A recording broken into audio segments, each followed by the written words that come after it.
Ngiyalibingelela lonke bazalwane. Amen. Hallelujah. Hallelujah. Amen. Ngiyabingelela mama bisitube nkosikazi wami ngegama lika Jesu. Amen. Amen. What a mighty God we serve. Hallelujah. Hallelujah. Siyabonga bazalwane. Amen. Sivula amabhayibhili John chapter 4. John chapter 4 verse 7, 9, 20 to 24.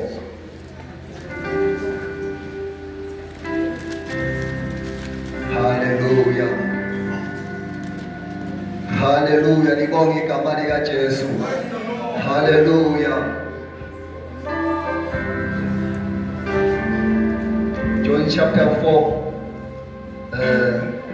verse 7, 9, 20 to 24. This is cheating. I don't believe it.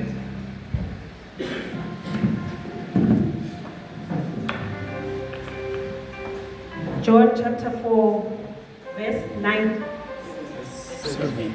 Verse 7. There cometh a woman of Samaria to draw water. Jesus says unto her, Give me to drink. Verse 9. Then saith the woman of Samaria unto him, How is it that thou, being a Jew, askest drink of me, which am a woman of Samaria? For the Jews have no dealings with the Samaritans. 20 to 24. Verse 20. Our fathers worshipped in this mountain, and ye say that in Jerusalem is the place where men ought to worship. Yes. Jesus says unto her, Woman, believe me, the hour cometh when ye shall know there in this mountain, nor yet at Jerusalem worship the Father. Yes. Ye worship, ye know not what. We know what we worship. For salvation is of the Jews. 23. But the hour cometh, and now is, when the true worshippers shall worship the Father in spirit and in truth. For the Father seeketh such to worship him. 24. God is a spirit, and they that worship him must worship him in spirit and in truth. Verse 7. Owesifazane waseSamariya weza ezokukha amanzi. UJesu wathi ngiphuzise. Verse 9. Khona owesifazane waseSamariya wathi kuye, Yini ukuba wena ungumJuda ucela ukuphuziswa yimi engingowesifazane waseSamariya na? Ngokuba abaJuda abadlelani namaSamariya. Verse 20. Okhokho bethu babekhuleka kule ntaba, nina ke nithi iseJerusalema indawo lapho kufanele kukhulekwe khona, ukhulekelwe khona. UJesu wathi kuye, Sifazane, kholwa yimi, isikhathi siyeza lapho ningasayikhuleka kuBaba kule ntaba naseJerusalema. Verse 22. Nina nikhuleka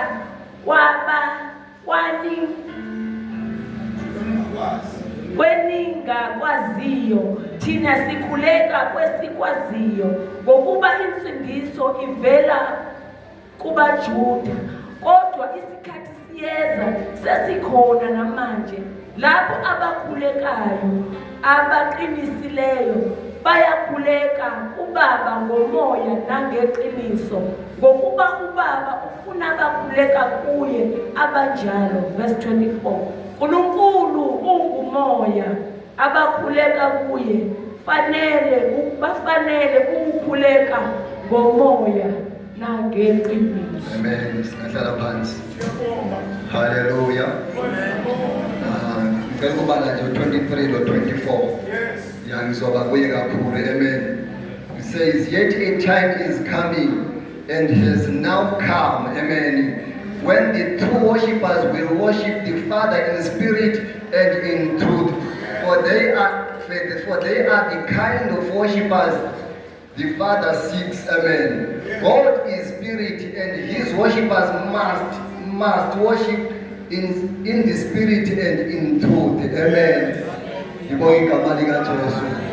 Alibingelela futhi lonke egameni lika Jesu. Amen. Hallelujah. Siyabonga umfundisi ukubalana. Amen. I was thinking ukuthi khuluma lo mama lapho ukuthi ukuba se-church noma ikuphi. Amen. If it was a voluntary thing, amen, there was not going to be many people in the church. Amen. We're going to be few. But the Bible says, God says, he has called us. We are not chosen, but he chose us. Amen. We didn't choose ourselves to be here, but God chose us. Amen. God chose us to be here. Amen. God chose us. Amen. For me to be here, God chose me to be here. Amen. Through my pastor. Amen. So akulona iphutha. Amen. uNkulunkulu sikhethile ukuthi sibe lana. Amen. Right. Amen. Ngizonikeza itopic lena. Fundisi I change i-theme yami when you're preaching. Amen. When you're teaching. Amen. Now I say the church does not have its own way of worshiping God. Amen. Its own way. There is a way of worshiping God, but the church does not have its own way of worshiping what God. Amen. We are leaded by the Spirit of God. Amen. I know we know stories now. So mama went Samaria. Amen. No one went get that daughter. Did Bible went get that daughter. Amen. When the man daughter had 5, even the layers 5, you are your daughter. Amen. Amen. It Bible no mama waya ukuya kukhamaza emfuleni. Amen. Mayifike emfuleni ufike uJesu. Amen. Mayimthola uJesu ucela amanzi okuphuza. Amen. Mayimcela amanzi okuphuza umama uthi thina namaJews asinabo ubudlelwano. Amen. Uyabona kwakune system. Amen. Ayikhona. Amen. uJesu athi efika wathi akusekho umJuda akusekho umGriki. Amen. Wayidiliza leyo system. Amen. Ngibonga igama lika Jesu ukuthi wathi ngicela amanzi okuphuza umama lo amanzi ekhona. Amen. Kodwa ngenxa yale system eyikhona le. Amen.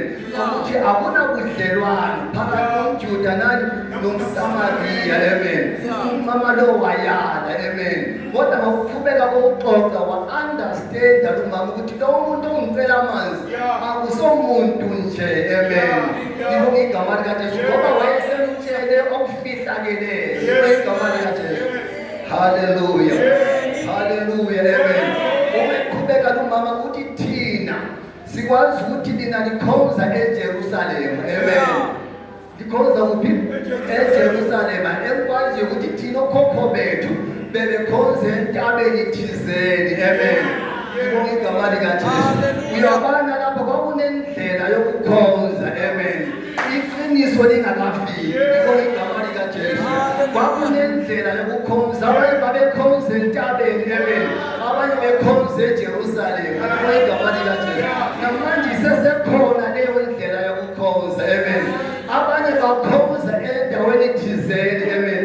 Abakholelwa ukuthi mangikhonza ngisendlini kwami uNkulunkulu uyangizwa. Amen. Ngibonga igama lika Jesu.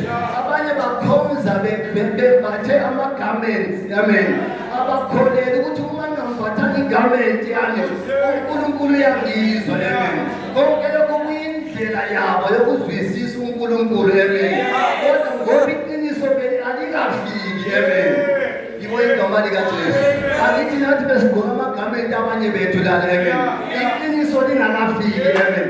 Ngoba lona iqiniso mase lifikile iBhayibheli liyasikhulula. Amen. Sibe ngabakhululwe impela. Amen. Umusezinto ngecondition thizeni. Amen. Uboshiwe. Amen.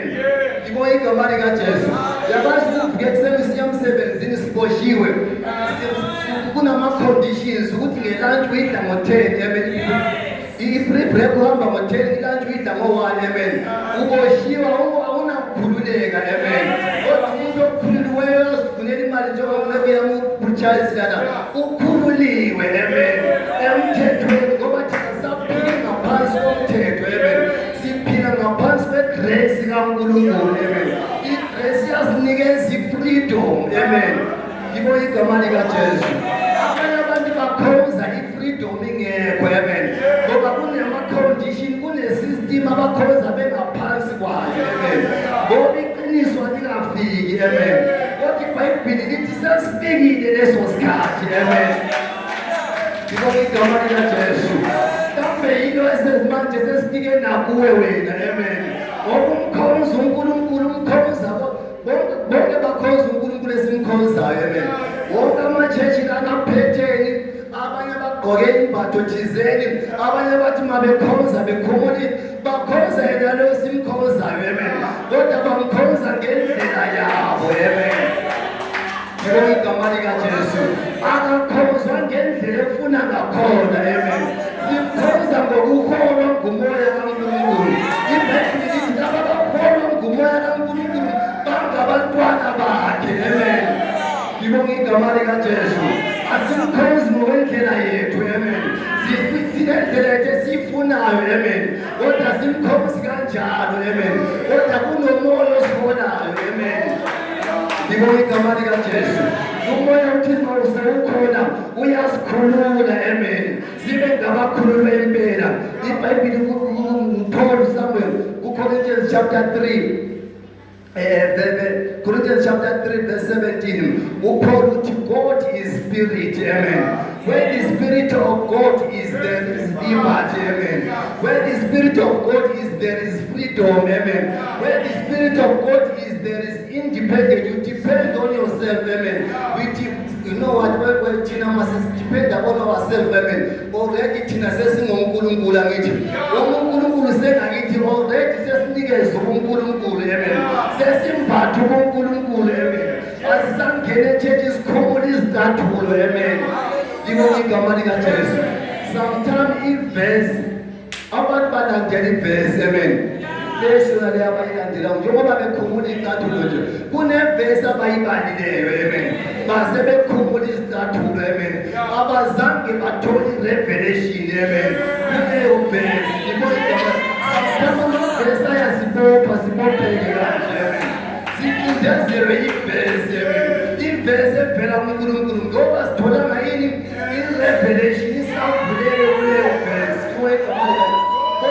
bathi ingubo nje bakubalile ezwini likaNkulunkulu kodwa batholanga ini isambulelo amen yibo igama likaJesu isambulelo liqiniso mfundisi amen yibo igama likaJesu uJesu uthe hamba nabafundi bakhe ngifuna ukukhuluma ngeqiniso amen eselifikile namanje empilweni yakho amen elikhululayo yibo igama likaJesu haleluya uJesu uhamba nabafundi bakhe uMatthew chapter 16 amen uhamba nabafundi bakhe uyababuza ukuthi kanti abantu bathi ngingubani amen bayakhuluma abanye bathi ngubani umpostoli uProfethi Jeremiah ngubani bani amen bese phendukela kuPeter ukuthi kanti wena Peter uthi ngingubani wena amen ngoba ngihamba wena kazabatshele amen kodwa wayesebafundisile indlela yokukhonza indlela yokuhamba amen kodwa wengazanga ebatshela ukuthi ungubani amen yibo igama likaJesu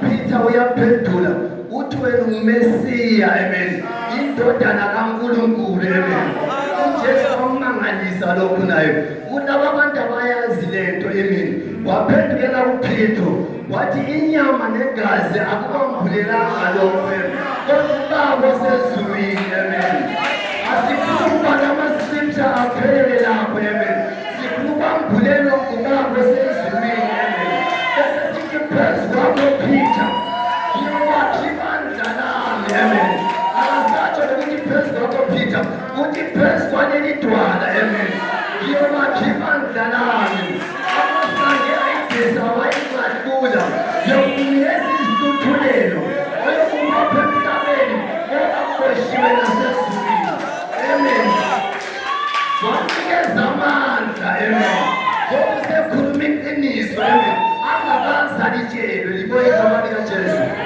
haleluya libo igama likaJesu Asikambi ngamabhesi kuphela ngoba wona kodwa zasibopha amen. Asicindezele ndibona igama likaJesu kodwa sifuna isampulelo amen. Ndibona igama likaJesu. Hallelujah.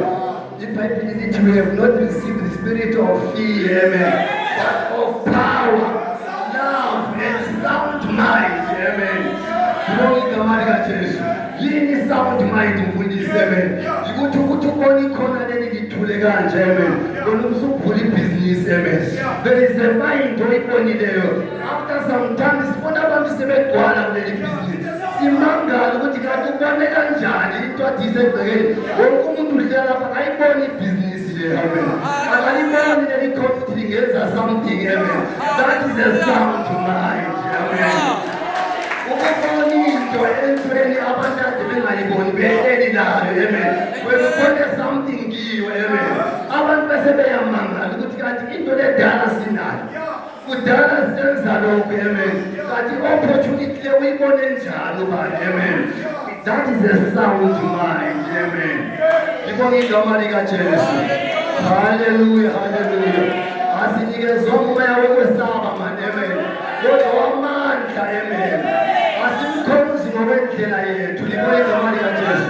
Ngiyela nansi indoda emkhoneliwe amen. Ku-Acts chapter 10 amen. Siyayazi indaba kaKhoneliyo amen. iBhayibheli indoda yayimthanda uNkulunkulu. Imkhonzi ihlala isipha abampofu amen. Isipha abantu abangalapho. Ngibonga igama likaJesu. Abantu abaswelayo. Ngibonga igama likaJesu. Tshaya izandla bephuma.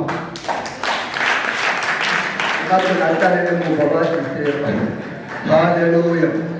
Ngibonga igama likaJesu. Sibona indaba kaKhoneliyo amen. Ngibonga igama likaJesu.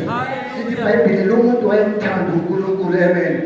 Sipha abampofu amen. Ngelinye lamalanga after some time hallelujah yabekezela indoda ithi yaphupha amen. Hallelujah. Ngibonga igama likaJesu. Lithi waphupha iphupho wathuma abafundi bakhe wathuma izisebenzi zakhe ukuthi ziyebiza ubani uPeter emani endaweni yaseJopha amen. Ngibonga igama likaJesu. Watha wayebika ilizwi lafika kuKhoneliyo lathi akayebiza uPeter endaweni yaseJopha lapha ekhona ehlala khona amen. Ukuthi uye lana kuye amen. uPeter umJuda amen. uKhoneliyo wayengumuntu nje ofana nawe yithi thina uKhoneliyo amen. Ngibonga igama likaJesu. Hallelujah. Thina singoKhoneliyo abantu bokuza amen. Babizwa ukuthi yini mfundisi? Ama-Gentiles amen. Kwakungumuntu nje owakuza uKhoneliyo amen. Engabaleki embusweni kaNkulunkulu yezwa ukuthi owekhaya umuntu okuza ukhona ekhaya amen. Kodwa awunani nesabelo sabantwana bala ekhaya amen. Awunalifa wena. Ngibonga igama likaJesu. Bengilalele omunye umuntu ekhuluma ngokuthi uyiqueen amen. Lo vakashela eZimbabwe bathi umali intombazana lo uthandeka amen. So bayambuza ukuthi uyiqueen vele la ozala khona kusebukhosini. Uthi yebo ubaba wami inkosi kodwa ngustepfather amen. Kodwa ngambona ukuthi ngokuhlala ngaphansi kwenkosi amen. Lokho engamzali uqinela esesiba inkosazana amen. Ngibonga igama likaJesu. Bengasomuntu wayela ekhaya amen. Kodwa ifa lala ekhaya uselidlile amen. Ngenxa yokuba ngokuba njani ngokulalela ngokuphila ngezeluleko zikababa ongamzaliyo. Nathi thina sibe singabantu abalahliweyo amen. iBhayibheli lithi abasebenzi bakhe abakaKhoneliyo bathi behamba besiyafuna bani uPeter endaweni yaseJopha. Lithi ngaleso sikhathi besahamba besendleleni uPeter waphupha iphupho amen. Wabuya as a vision amen. Lithi wabona izulu livuleka amen. Kwehla indwangu amen. iBhayibheli lithi he saw a big sheet amen with his four corners amen. And on that sheet there was all kinds of animals amen. And God said said to Peter, amen. Actually, not God, the word, amen. The voice says to Peter, kill and eat, amen. Manje uPeter wayegcwele ngumoya, amen. Ngibonga igama likaJesu. Waphikisana nezwi wathi ngeke ngide okungcolileyo ngoba kwakunenyamazana ezingcolileyo, amen. Ezinye ezingadliwayo, amen. Kodwa ivoice ithi yaPeter kwaba kathathu yathi ngithi kill and eat, ihlaba udle wena, amen. uPeter wazo-understand wathi esazidla ngezwi leli, amen. Wezwa izisebenzi zakhe nazo zizombiza zithi kunabantu abakufunayo. Ithi wayesendlini engaphezulu, amen. Double story, amen. Ithi wehla, amen. Kwaba yi-confirmation, amen. Banitshela ukuthi usibiza ithunywe ngoKhoneliyo ukuthi sizokubiza, amen. Kazangathatha isikhathi wahle wahamba nabo, amen. Wathi uma efika wafika vele uKhoneliya nabantu bakhe, amen. Njengoba ukhona nabantu bakho mfundisi, amen. Wakufika vele lihlangene, libonga igama likaJesu. Wathi wakumangalisa kakhulu, amen. Wathi according to our law, amen. We are not allowed to ukuthi thina sihlangane nama-Gentiles, amen. But because God has said so, amen, he started to preach kulabana bantu, amen. Hallelujah. Ekugcineni uthi ngembali uNkulunkulu akabheki ubuso bomuntu, amen. Kodwa nozehlisayo nowenza ukulunga wamukelekile kuJehova, amen. So umuzehlisa, amen. Kungakhathalekile ukuthi ungumGentiles wena, amen. Umuntu wezizwe, amen. Awumfundisi uthe singabe sehlukene kodwa uma sesikhuluma ngomoya kaNkulunkulu, amen, uyasihlanganisa. Libonge igama likaJesu. Haleluya, haleluya. Libonge igama likaJesu. Namhlanje sinabantwana bakaNkulunkulu, amen. Asimkhonzi ngokwengqondo yethu, amen. Asimkhonzi ngokweprogram ka-MC, amen. Kodwa simkhonza ngokuholwa ngumoya, amen. Libonge igama likaJesu. Haleluya, haleluya. Uma usuholwa ngumoya azikho izinto ozithembayo ezibambakalayo mfundisi, amen. Libonge igama likaJesu.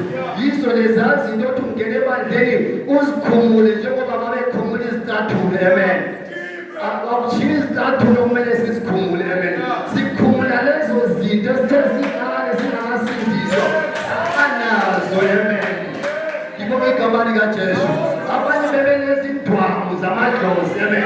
Abanye benezinto ezibambekalayo, amen. Okunye nje indlela yokwenza okumele sikulahle, amen. Konke lokhu yikho kumele sikukhumule before singene endlini kaNkulunkulu, amen. Libonge igama likaJesu. Haleluya, haleluya. Asilibale izwi likaNkulunkulu, amen. Kodwa sifuneni revelation kakhulu, amen. Haleluya. Izosithatha isibeke izwi likaNkulunkulu lisitshela ukuthi kumele siye kuphi. Kodwa i-revelation iyasithatha isibeke iyasithwala, amen. Iyasibeka lapho kumele sibe khona. Libonge igama likaJesu. Haleluya, haleluya. Haleluya. Konke uzelwe ngumoya. Ithi iBhayibheli konke uzelwe ngumoya kuyawunqoba umhlaba, amen. Uma usuzelwe ngokukamoya, amen, uyawunqoba umhlaba. Whatever challenges oba nayo, amen, uma usuzelwe ngokukamoya, amen, uyawunqoba umhlaba. Libonge igama likaJesu. Yini umhlaba? Yimkhuhlane le uhluphayo, amen. Yikho kwengqondo ukudideka kwengqondo, amen. Umuntu kodwa kwenzakalani ngabantu abami, amen. Akaboni ukuthi kuhambane ebantwaneni bakhe. Yabona ubuhlungu ukuthi uzala abantwana abanye bayaphumelela bazenza izinto kodwa bakho, amen. Libonge igama likaJesu. Akuna direction konke lokho, amen. Umuzele ngokukamoya, amen. Uyakunqoba. Libonge igama likaJesu. Uyagula. Libonge igama likaJesu. Umkhuhlane ongelapheki kodwa lithi iBhayibheli ongenzeki ngathi ngoNkulunkulu kuyenzeka. Libonge igama likaJesu. Kwenzeka uma sesinomoya kaNkulunkulu. Libonge igama likaJesu. Bese ngangizonto angithandi ukuyisho ngoba ngangiyifile umuntu mayisho, amen. iBhayibheli uthi uma unganamoya kaNkulunkulu awuyena wakhe. lo onganamoya kaNkulunkulu mangitsho le akamthandi lo ngithandi ngoba lami angasamthandi ubrother Jack amen uma ezoma phambili ekhulume lento liboye igama likaJesu kodwa ungalawo umoya kaNkulunkulu amen according to the Bible amen lithi akuyena kaNkulunkulu wena haleluya libonge igama likaJesu haleluya awunangazelele lo moya kaNkulunkulu awunambele njengoDavide uthi umphefumulo wokulambele Nkosi njengendlela yomela amanzi amen awufune lo moya kaNkulunkulu libonge igama likaJesu uma ungenamoya kaNkulunkulu akuyena wakhe amen ebese sithi iBhayibheli Isaiah chapter 33 I think it's the last verse amen ithi laba abahlala eSiyoni amen laba abahlala eSiyoni ipresent kaNkulunkulu amen laba abahlala ebukhoneni bukaNkulunkulu amen abayikusho ukuthi bayagula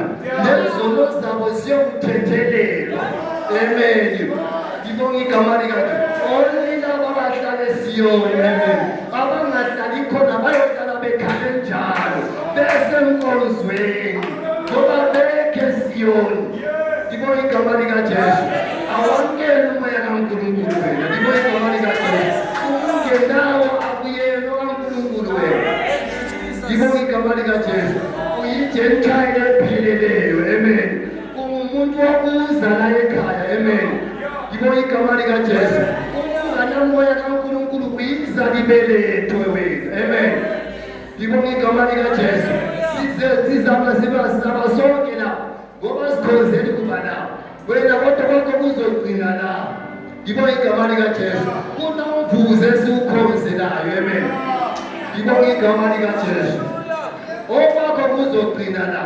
awunalifa wena amen ngibonga igama likaJesu only unganawo umoya kaNkulunkulu asiphakameni haleluya haleluya ngibonga igama likaJesu ngifuna nje siphakamise isandla phezulu ngifundise sisa laba abathi uNkulunkulu siyamfuna bonke lesikunaphele amen ukuthembekile uNkulunkulu namhlanje amen laba abathi sinawo uNkulunkulu kodwa uNkulunkulu sithi